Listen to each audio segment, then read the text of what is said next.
Who is the true main protagonist in GTA 5? It's a question fans have been debating ever since the game launched, and it still pops up all the time, so today we're finally putting it to rest. In GTA 5, you've got three playable characters, Michael, Franklin and Trevor. Now straight away, let's just get rid of Trevor.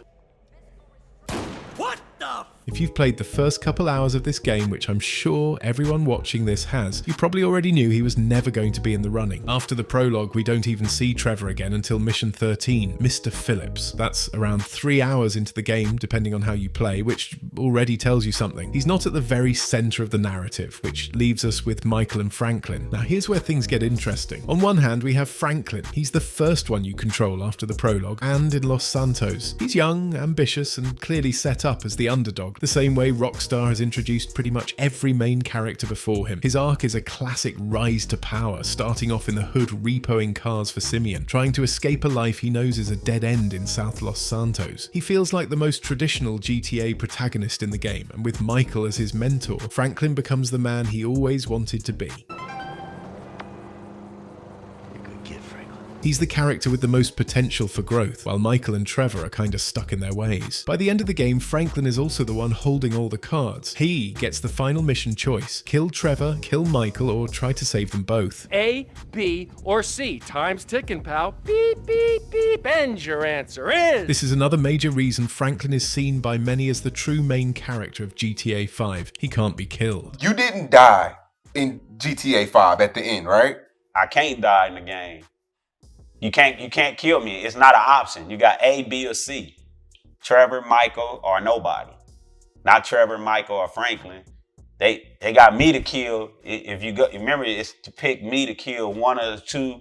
Who you gonna kill? Pick A, B, or don't kill nobody. So. Bro was secretly the main character, 44,000 likes. Franklin was the main character, that's why you start with him. It's his story. 18,000 likes. The fact he even came back in the online version of the game further proves that Franklin was always the main character. 5k likes. So clearly a lot of people see Franklin as the real main protagonist of GTA 5. And honestly, I get it. You experience the world through his rise. He's got the classic rags to riches storyline we've been used to seeing, and yeah, he can't die. And while that might seem like a big deal, I don't think it really means much, to be honest. Rockstar's never been shy about killing off their main protagonists by the end of their games, as we've seen with Arthur and John in Red Dead Redemption. But let's get into the evidence for why Michael is the real main protagonist in GTA 5.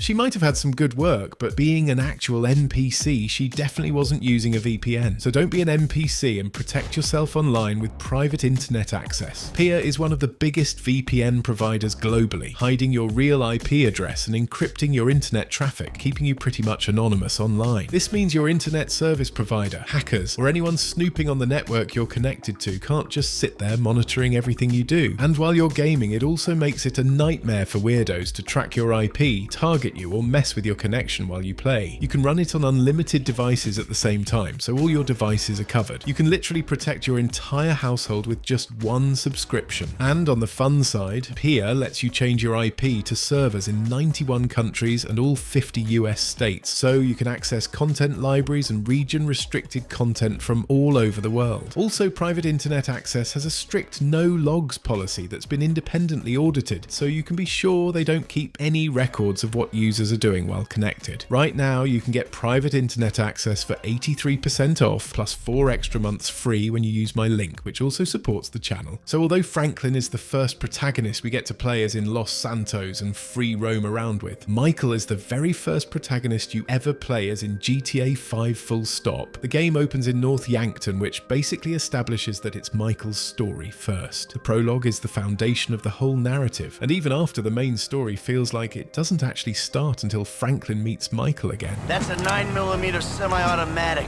pushed against your skull. It's Michael's past that brings the trio together. Without him, Franklin and Trevor would never have even met, or, I mean, they could have met, but, you know, the whole events of GTA 5 would have never taken place. Another big reason a lot of people see Michael as the true main character is the launch trailer. Why did I move here? I guess it was the weather. Or the... I don't know, that thing. That magic.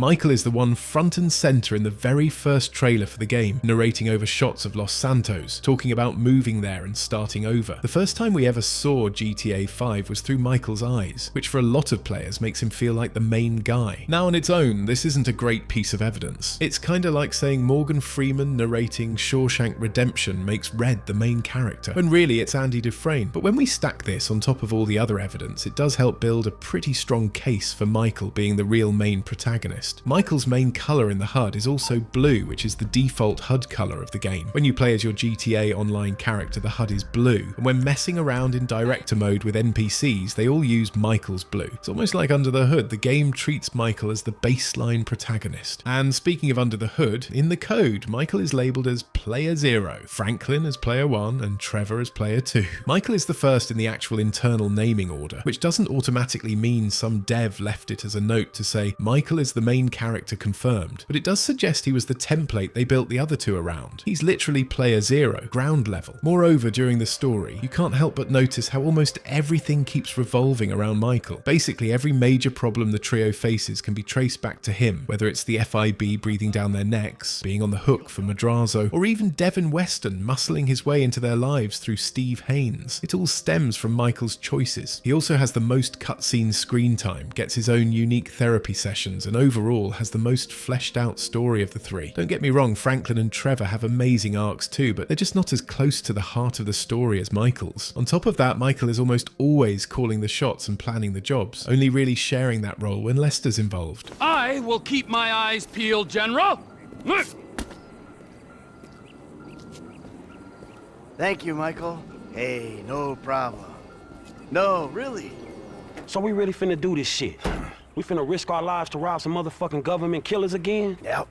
Hey. All right. So, Listen up. Here's the plan. Now, we all know why we're here. We've got a store to take. The plan is simple, elegant. Listen to Lester, pay attention to the information he gives you, and we'll all make a buck. If things go bad, you know the drill. This wasn't organized. We don't know each other. We got caught up in a robbery and acted in self-defense. But it's not going to be an issue because everything's going to go just fine.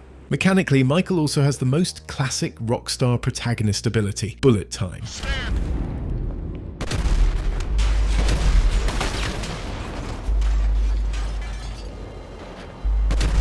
The Max Payne series basically built its entire identity around bullet time, and it's also closely related to the dead eye mechanic in Red Dead Redemption. So let's step back and actually look at the board. On Franklin's side, he's the first character you control in Los Santos and free roam with. He's got the classic GTA protagonist arc. He gets the final choice at the end of the game. He can't die. And something we didn't even bring up earlier, for 100% completion, only Franklin's Strangers and Freaks missions actually count towards it. Michael and Trevor's are completely optional for hitting 100%.